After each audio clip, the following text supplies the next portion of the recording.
नवी मुंबई महापालिका परिवहन उपक्रमाच्या परिवहन समितीवर भारतीय जनता पक्षाच्या वतीने ॲडव्होकेट यशपाल सिद्धराम ओहळ यांची नियुक्ती करण्यात आली आहे।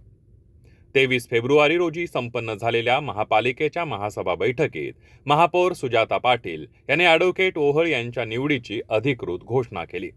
निवडीची घोषणा होताच महापौर सुजाता पाटील, उपमहापौर दशरथ भगत आणि महापालिका आयुक्त डॉक्टर कैलास शिंदे यांनी ॲडव्होकेट यशपाल ओहळ यांना पुष्पगुच्छ देऊन त्यांचं अभिनंदन केलं। तसंच माजी खासदार संजीव नाईक यांनीही त्यांचं अभिनंदन करून भावी वाटचालीसाठी शुभेच्छा दिल्या। तदनंतर रिपब्लिकन पार्टी ऑफ इंडियाच्या मध्यवर्ती कार्यालयात कार्यकर्त्यांनी त्यांचं जल्लोषात स्वागत केलं।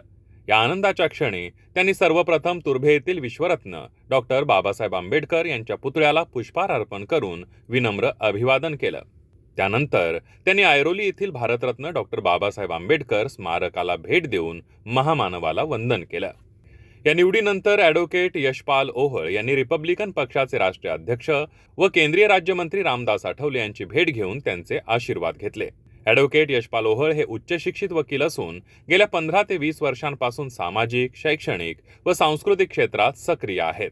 दलित विकास सेवा संघाच्या माध्यमातून त्यांनी अनेक लोकोपयोगी उपक्रम राबवले असून मागील 10 वर्षांपासून मैत्री छाया एंटरप्राइजेस इथं परिवहन कायदेविषयक सल्लागार म्हणून काम करतायत।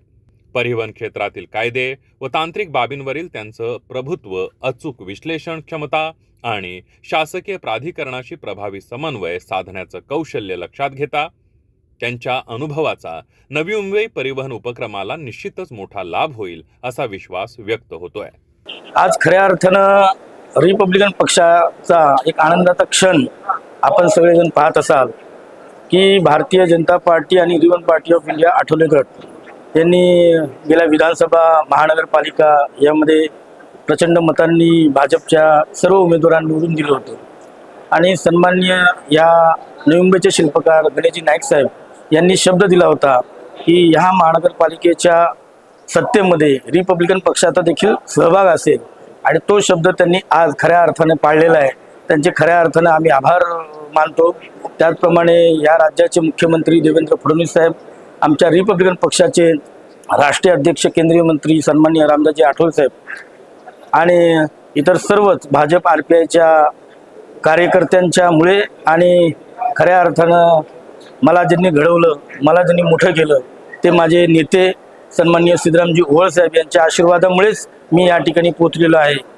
त्यामुळे तमाम सर्व रिपब्लिकन कार्यकर्त्यांचं मी पुन्हा एकदा आभार व्यक्त करतो की आपल्या सगळ्या सहकार्यामुळेच मी या ठिकाणी नवी मुंबईच्या सत्तेमध्ये सहभागी झालेलो आहे। हे श्रेय मी प्रथमतः परमपूज्य डॉक्टर बाबासाहेब आंबेडकर यांना देतो आणि या देशाचे केंद्रीय मंत्री रामदासजी आठवले साहेब यांनी गेल्या कित्येक वर्षापासून संघर्ष केलेला आहे आणि त्याचप्रमाणे माझे वडील आणि नवी मुंबईचे नेते सिद्धरामजी ओहळ साहेब आणि खऱ्या अर्थानं या भाजपच्या सर्व नगरसेवकांचे, त्याचप्रमाणे आपल्या नवी मुंबईचे शिल्पकार गणेशजी नाईक साहेब, माजी खासदार संजीव नाईक साहेब, त्याचप्रमाणे संदीप नाईक साहेब आणि या महानगरपालिकेचे गटनेता सन्माननीय सागरजी नाईक साहेब यांचं श्रेय, हे सगळं श्रेय मी त्यांना देतो।